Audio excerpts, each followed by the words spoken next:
میرے نبی تشریف لے جا رہے ہیں، آپ کو آواز آئی یا رسول اللہ، آپ نے یوں دیکھا کوئی نظر نہیں آیا، پھر آواز آئی یا رسول اللہ،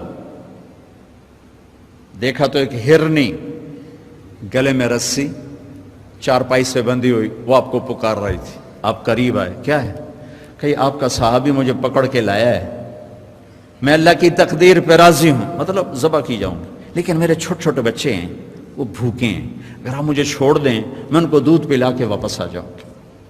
تو آپ نے فرمایا اگر تو واپس نہ آئی تو پھر، کہ اگر میں واپس نہ آئی تو اللہ مجھے جہنم میں ڈال دے جیسے انسانوں کو ڈالے گا.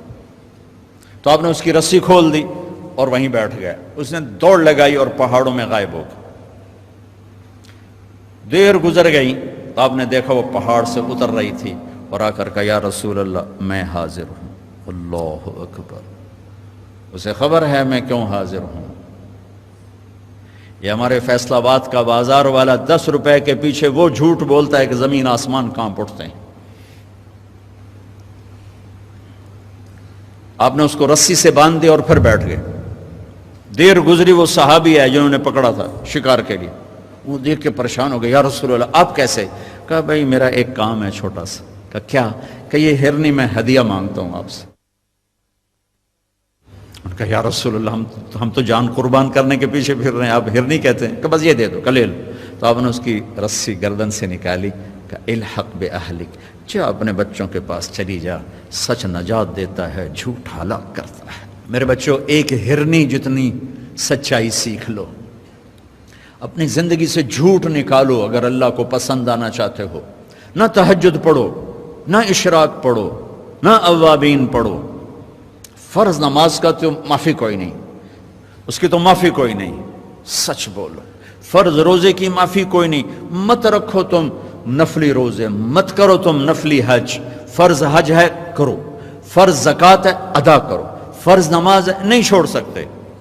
سچ نہ چھوڑو، سچائی نہ چھوڑو. جو قوم جھوٹ اور بددیانت کا شکار ہوتی ہے انہیں دنیا کی کوئی طاقت عزت نہیں دے سکتی، چاہے وہ تہجد گزار ہوں اور چاہے وہ دہری ہوں. اور جو قوم سچ اور امانت پہ کھڑی ہو جاتی ہے انہیں کوئی شے ذلیل نہیں کر سکتی، چاہے وہ ایمان والے ہوں اور چاہے وہ 360 پتھروں کے پجاری ہوں.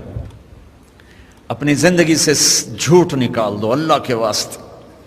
لمبی چوڑی بندگی ہے، میں نے فرض کے لیے تو میرے پاس کوئی چوائس کوئی نہیں کہ چلو اے کر لو تو اے نہ کرو. فرض تو فرض ہے، اس سے تو میں نکل نہیں سکتا، نہ آپ نکل سکتے ہیں.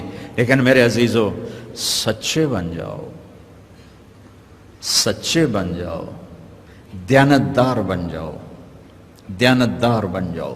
جو وقت یونیورسٹی کا ہے اس میں اگر آپ اپنے کام پہ جا رہے ہیں تو یہ آپ بددیانتی ہے. یہ خیانت صرف یہ نہیں کہ تم نے پیسے میں خیانت کی، ٹائم کی خیانت ہے.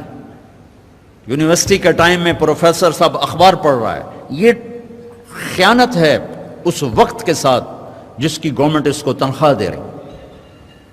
یونیورسٹی کے ٹائم میں وہ حاضریاں لگا کے اور اپنے کام کو جا رہا ہے، یہ خیانت ہے اس ٹائم کے ساتھ جس کی وہ تنخواہ لے رہا ہے.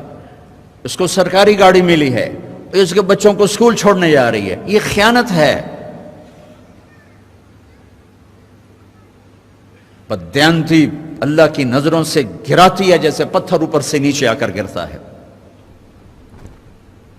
اور دیانت آدمی کو لے جاتی ہے 7 آسمان عرشوں تک پہنچا دیتی ہے. دیانتداری جو ٹائم یونیورسٹی کا مقرر ہے اس سے اگر آپ گھنٹہ لیٹ آ رہے ہو آپ نے 1 گھنٹے کی خیانت کی ہے. خیانت صرف پیسے جوڑ مارنے کو نہیں کہتے. آپ نے بچوں کو پڑھانا ہے، نہیں پڑھایا، تم نے پڑھنا ہے، تم آئے پڑھنے کے لیے، یہاں تم کسی اور کام میں لگے ہو. تم نے ماں باپ سے بھی خیانت کی، اللہ سے بھی خیانت کی، اس یونیورسٹی کے ساتھ خیانت کی. پروفیسر صاحب یونیورسٹی کے ٹائم میں کسی اور کام میں لگا ہوا ہے، یہ خیانت ہے. اگر اللہ اس کے رسول کا پسندیدہ بننا ہے تو میں لمبے چوڑے وظیفے نہیں بتا رہا ہوں، چھوٹی چھوٹی 2 باتیں بتا رہا ہوں. سچائی، امانت، سچائی، امانت. ہمارے ایک بزرگ تھے، وہ ٹیلی فون کے جی ایم ہو کے ریٹائر ہوئے تھے اور تبلیغ کے بھی امیر تھے. جب وہ دفتر میں آتے تھے تو تبلیغ کا ایک بول نہیں بولتے تھے کہ بھائی یہ تنخواہ میں ٹیلی فون کی خدمت کی لیتا ہوں، یہاں کوئی تبلیغ کی بات نہیں ہوگی. اور جب وہ دفتر سے نکل جاتے کہتے ہیں ہن میرا ٹائم اپنا ہے، ہن کوئی ٹیلی فون کی بات نہیں ہوگی، اب صرف تبلیغ کی بات ہوگی۔ میرے بچوں، بددیانتی نے ہمیں زیرو کر دیا ہے۔ یہ تو ایک اجتماعی زندگی کے لحاظ سے میں کہہ رہا ہوں۔